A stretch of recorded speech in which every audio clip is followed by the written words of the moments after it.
كلمتين أبرك من 10. لما تلاقي حد أونلاين ما تروحش تقوله إيه ده؟ أنت ليه أونلاين وما ردتش عليا؟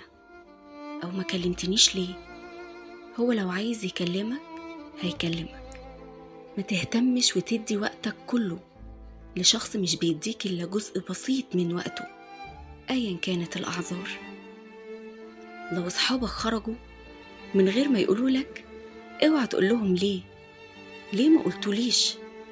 هم عارفين رقمك كويس، لو عايزينك هيكلموك.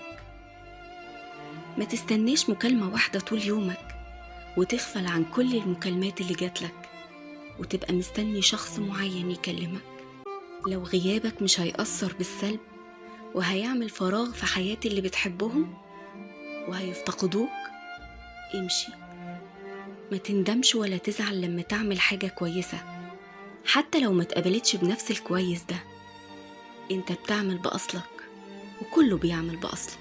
ما تديش حد قلبك وحبك من غير ما تكون متأكد 100% من حبه وإخلاصه ليك. ولو ما تأكدتش ما تحبش قوي وما تكرهش خالص.